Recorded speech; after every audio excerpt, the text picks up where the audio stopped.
चलिए दोस्तों, मैं देवेश कुमार पाठक एस्ट्रोलॉजर आप सभी का अपने YouTube चैनल अल्टीमेट ज्योतिष गुरु में हृदय से वंदन करता हूँ। एक और महत्वपूर्ण वीडियो देने जा रहा हूँ जो हमारी सीरीज चल रही है पंच महापुरुष योग की। उसमें आज ये लास्ट मैं आपको शनि के द्वारा निर्मित पंच महापुरुष योग बता रहा हूँ, जिसको हम सस योग कहते हैं। 4 पंच महापुरुष योग मैं दे चुका हूं आपको, आपकी रिक्वेस्ट पे लगातार जो आपने मुझसे पूछा था कि पंच महापुरुष योगों का निर्माण तो होता है कुंडली में, लेकिन उसके रिजल्ट्स क्यों नहीं मिलते हैं। कई प्रोफेशनल एस्ट्रोलॉजर्स का भी ये क्वेश्चन था, कई आम जन का भी ये क्वेश्चन था। तो मैंने इसीलिए इस सीरीज को आपके लिए तैयार किया था, क्योंकि पंच महापुरुष योग बहुत ही महत्वपूर्ण माना गया है हमारी एस्ट्रोलॉजी में, और बराहमिहिर ने इसका वर्णन बृहद संहिता में बहुत ही सिग्निफिकेंटली किया है। तो जरूरी था कि आपको बताएं कि क्या केवल फॉर्मेशन से ही सब कुछ हो जाता है। मैं आपको पीछे 4 पंच महापुरुष योग दे चुका हूं, 5वां और अंतिम शश योग जो मैं अभी आपको एक्सप्लेन करने वाला हूं।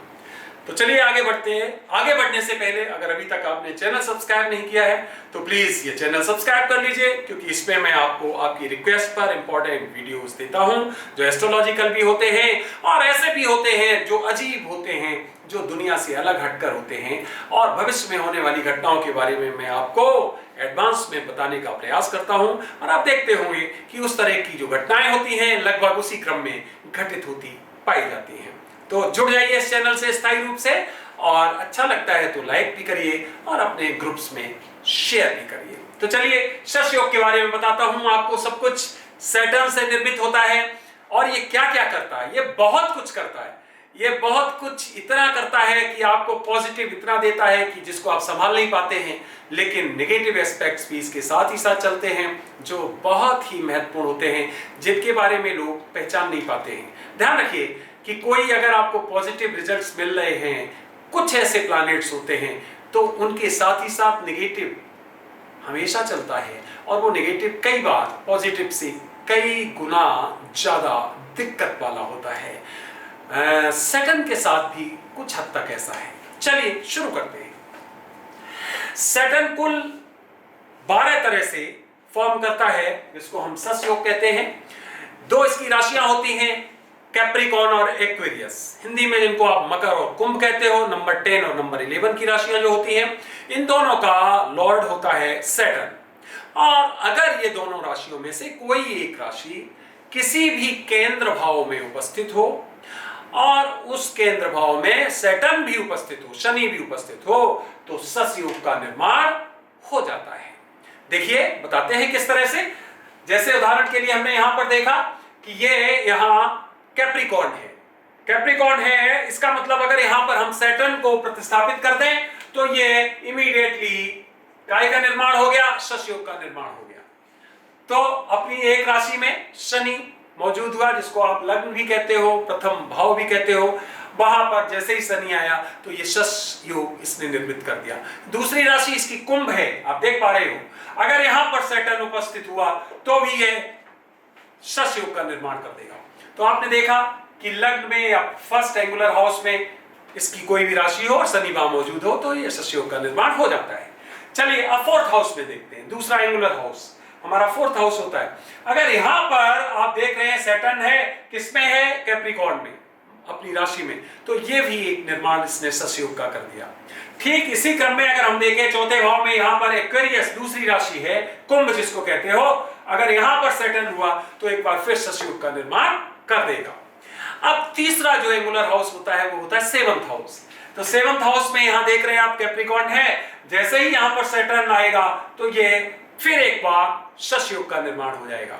और अगर 7th हाउस में हम यहां पर देखें एक्वेरियस कुंभ है और यहां सैटर्न जैसे ही प्लेस होगा वैसे ही ये फिर एक बार शश योग का निर्माण कर देगा। चलिए अगला देखते हैं। ये 10th हाउस सबसे इंपॉर्टेंट हाउस एंगुलर हाउस होता है। अगर यहां पर सैटर्न है अपनी राशि में, अपनी राशि इसकी कौन सी है, कैप्रिकॉर्न यहां पर है, वैसे ही यहां पर ये शश योग का निर्माण कर देगा। और अगर एक्वेरियस है, कुंभ है, और यहां पर सैटर्न स्थापित हो गया तो भी कुंभ में ये निर्माण कर देता है शश योग का।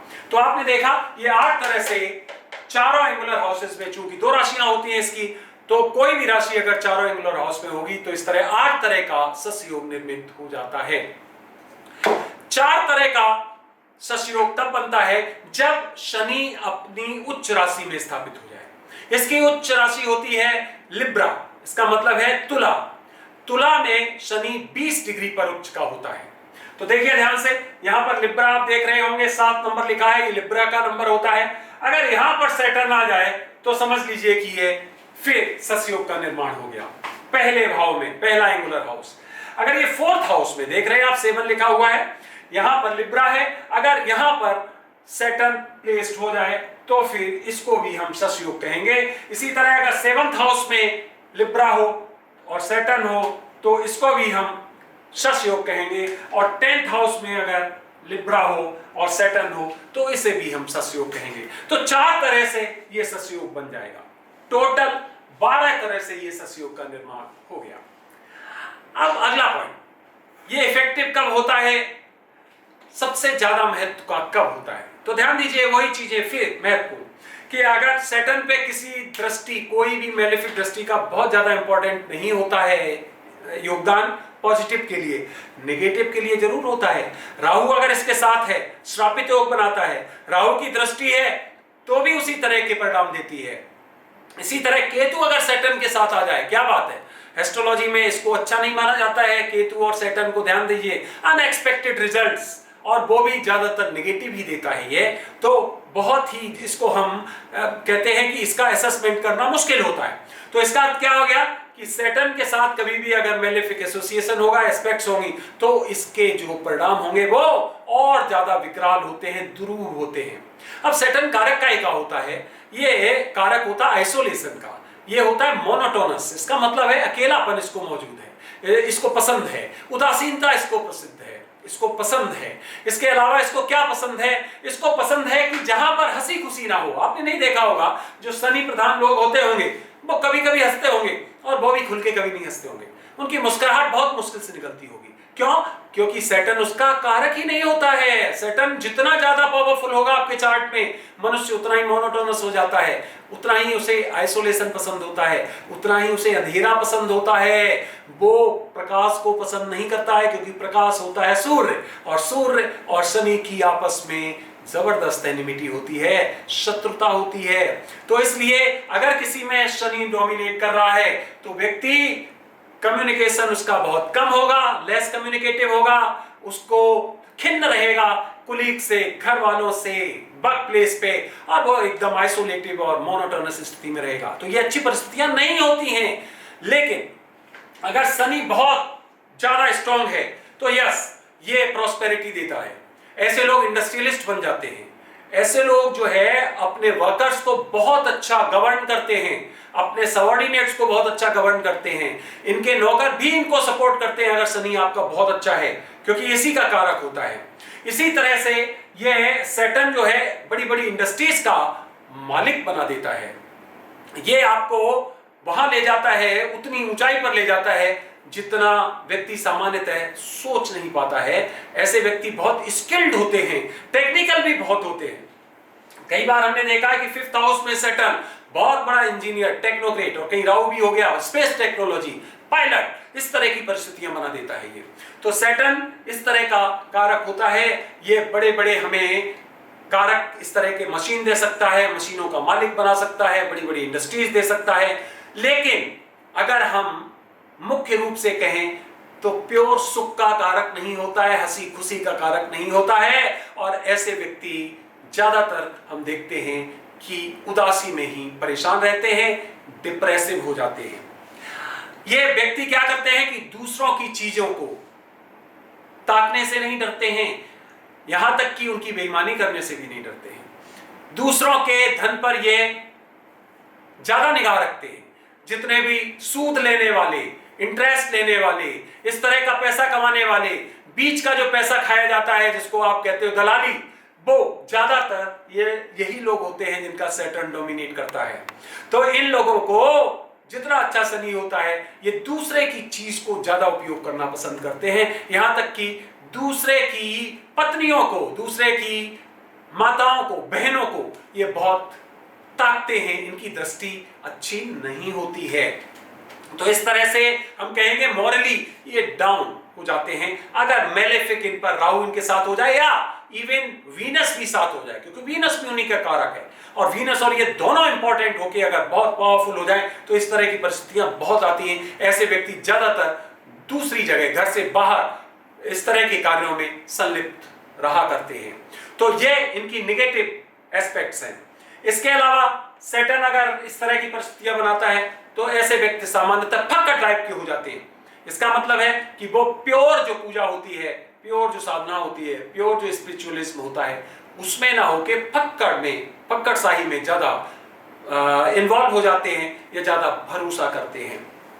तो आप समझ गए होंगे कि सैटर्न अगर यहां होता है तो कलेशी ज्यादा बनाता है, कलह ज्यादा। पता नहीं होता है ऐसे लोगों का किस बात पर कलह कर बैठे। अगर ये घर में कभी प्रविष्ट हुए और इन्होंने देखा कि 4 लोग बैठ के हंस रहे हैं तो इनको चिढ़ हो जाती है। अगर कहीं इन्होंने दोस्तों को देखा कि 4 दोस्त हंस रहे हैं, इनको कलह हो जाती, कलेश। और ये तब तक इनको मन में शांति नहीं होती है जब तक उनमें कलह न मचवा दें, जब तक उनको अलग ना कर दें, जब तक उनमें आग न लगा दें। इनमें खास बात होती है सैटर्न वालों में, ध्यान से सुनते चले जाइए, इसलिए इनको बहुत ज्यादा चीयरफुलनेस पसंद नहीं होती, हंसी खुशी पसंद नहीं होती है, और इसलिए ऐसे लोगों को ज्यादातर लोग चाहते नहीं हैं। मन से नहीं चाहते हैं, डर से चाहें, इनकी प्रॉस्पेरिटी से चाहें, इनके पास धन है उसके लिए चाहें, ये रोटी खिलाते हैं इसके लिए चाहें, लेकिन इनके नेचर को चाहने वाले बहुत कम लोग होते हैं। इनके मित्र भी इनसे नफरत करते हैं और इनको चाहते नहीं हैं।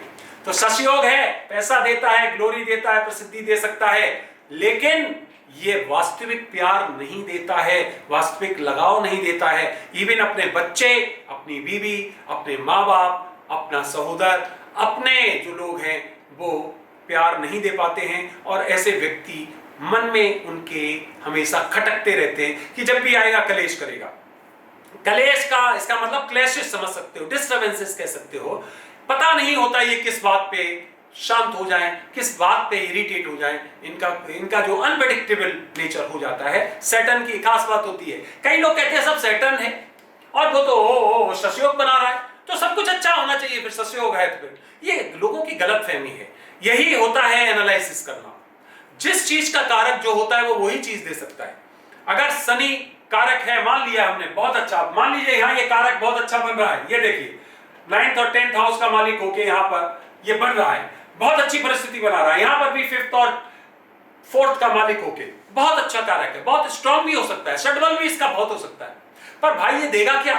ये आपको हंसी तो नहीं देगा, क्योंकि उसका कारक ही नहीं, शनि खुद ही नहीं हंसता, उसे हंसी खुशी पसंद ही नहीं, तो क्या देगा?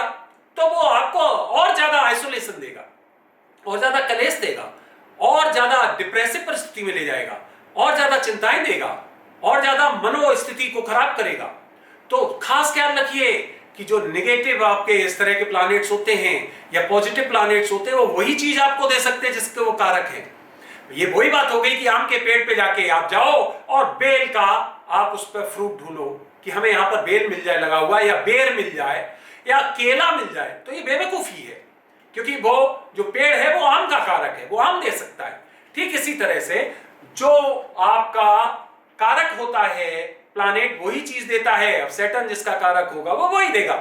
तो इस तरह के हमने बताया, इस तरह का पैसा कमाना सैटर्न ही देता है, दूसरे के उस पर निगाह रखना सैटर्न ही देता है। और ये छदम अगर राहु के साथ हो जाए तो, और कहीं भूल से कहीं शुक्र भी आ गया, तो ये छदम के ऐसे लोग जो है, छदम का मतलब छल कपट की एकदम जीती जागती एक बन जाते हैं, प्रतिमूर्ति बन जाते हैं। क्यों? क्योंकि फिर ये छोड़ते नहीं, लोगों से 10% इंटरेस्ट, 20% इंटरेस्ट लेना, उनको मारना, पीटना, उनको परेशान करना, उनको भयभीत करना, उनको डर कर देना, ये सब ये करते हैं। श्रापित दोस्त बनाता है सैटर्न के साथ अगर राहु आ जाता है, वो पता होगा। और फिर कहीं वीनस भी साथ में आ गया तो फिर एक और दोस्त मिल गया, फिर तो समझ लीजिए कि ऐसा व्यक्ति वो सब कुछ करता है जो सामान्यतः विश्वास नहीं किया जा सकता है। आपको डेली के आधार पे ब्याज पे या रेट, एक विशेष रेट लगा के आपको पैसा देंगे, पैसा वापस नहीं करोगे तो आपको छोड़ेंगे नहीं, चाहे मूल छूट जाए ब्याज नहीं छूटना चाहिए। इस तरह की परिस्थितियां, अपने बच्चे बीवी पर इतना ध्यान नहीं रखेंगे, दूसरों की भी ज्यादा रखेंगे, दूसरे की मुद्रा पे ज्यादा ध्यान रखेंगे, दूसरे का धन किस तरह से हमारे पास आए वो ज्यादा ध्यान रखेंगे। इस तरह की इन लोगों में बहुत ज्यादा दुर्वृत्तियां पैदा हो जाती हैं, कुप्रवृत्तियां पैदा हो जाती हैं। अब महत्वपूर्ण महत्वपूर्ण पॉइंट्स मैं आपको बता दिए। ऐसे लोग जजेस बहुत अच्छे बन सकते हैं, वकील बहुत अच्छे बन सकते हैं, ऐसे लोग जिरह करने वाले, ये आपके एपीयूज हैं या लॉ ऑफिसर्स हैं या लेबर ऑफिसर्स हैं, लेबर लॉ के लेबर लॉयर्स हैं, ये बहुत अच्छे बनते हैं। अब मान लीजिए यहां पर हमने सैटर्न देखा, 10वीं दृष्टि आ रही है इसकी, ध्यान से देखो, और वहां पर इसका उच्च का साइन है। बहुत अच्छी परिस्थिति है कि यहां पर क्या हुआ कि सस्योग भी बनाया, 10वीं दृष्टि भी दे दी, व्यक्ति जज बन सकता है, व्यक्ति बहुत अच्छा lawyer supreme court high court में बन सकता है, प्रोसिक्यूटर, और आपने देखा नामी ग्रामी जो बनते हैं एडवोकेट्स। हमारे पास कई जजेस की और एडवोकेट्स की ऐसी इस तरह के चार्ट्स हैं। हम कभी किसी का नाम नहीं बताते हैं, सब कुछ कॉन्फिडेंशियल रहता है हमारे यहाँ, केवल हम जानते हैं, वो जानता है, हमारा सिस्टम जानता है। हमारे पास टॉप से लेके बॉटम तक ऐसे ऐसे लोगों के चार्ट्स आते हैं एनालिसिस के लिए, उनको बताते हैं हम कि देखिए ये परिस्थिति है, इस कारण से आप में ये गुण हैं और आप ये करते होंगे। तो इसका मतलब यह है कि अब यह परिस्थिति जो है वो बहुत अच्छी परिस्थिति है कि व्यक्ति जज के लिए जाए, बनेगा, या फिर कोई आपका अच्छा अधिकारी बन सकता है। उस अधिकारी में मजिस्ट्रेट्स भी हो सकते हैं, सिविल सर्विसेज, बाकी और भी प्लैनेट्स क्या काम कर रहे हैं, क्या उनकी परिस्थिति है, उनको देख के बताया जा सकता है। तो सैटर्न अब आप समझ गए हैं किसका कारक है, और ये ऐसे लोग ज्यादातर बहुत सुंदर नहीं होते हैं, देखने में उनकी स्थिति अच्छी नहीं होती है, चेहरा मोहरा अच्छा नहीं होता है। खास आपने देखा होगा ऐसे लोग बस एक बहुत ज्यादा लावण्य में या लुभावनी उनकी चाल ढाल या देख या आंखें नहीं होती हैं। तो इस तरह से ये सस्योग जो होता है वो निश्चित तौर पे प्रॉस्पेरिटी एक अलग तरह की देता है, लेकिन ये लोग भावनात्मक रूप से मन से लोगों के द्वारा नहीं चाहे जाते हैं। ये बात अपनी जगह बिल्कुल सत्य है। ये कटु बोलते हैं न्याय के, जब अगर न्याय का इनका कोई काम मिल जाए तो न्याय से करने का प्रयास करते हैं, क्योंकि सैटर्न उसी का कारक होता है।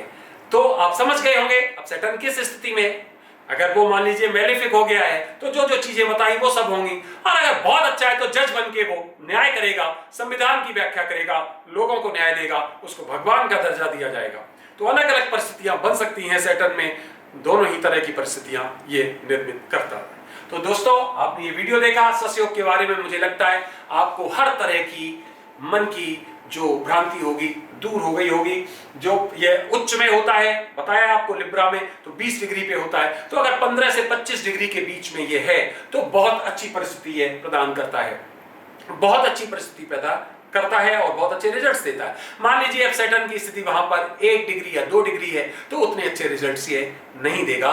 क्यों? क्योंकि बताया मैंने आपको जितनी दूरी, डिग्रीज का बहुत महत्व है, जितनी दूरी बढ़ती चली जाएगी उतने उसके रिजल्ट्स जो है कम होते चले जाएंगे। तो केवल फॉर्मेशन हो जाना सस्योग का पर्याप्त नहीं है, उसके साथ क्या क्या चीजें हैं, क्या मेलेफिक एस्पेक्ट्स हैं, क्या मेलेफिक एसोसिएशन है, उसके सटबल क्या है, उसकी डिग्रीज क्या है, इन सब चीजों और उसके हाउसेस क्या क्या कारक है, क्या परिस्थिति बन रही है, इन सब चीजों का आपको अध्ययन करना पड़ेगा। D9 में स्थिति क्या बन रही है, बाकी और क्या परिस्थिति बन रही है, सर्वाष्टक वर्ग में उसके कितने डॉट्स मिल रहे हैं, ये सब चीजें देखने के बाद फिर आप पता कर सकते हैं कि यस यहां पर सैटर्न किस तरह के रिजल्ट्स देने वाला है।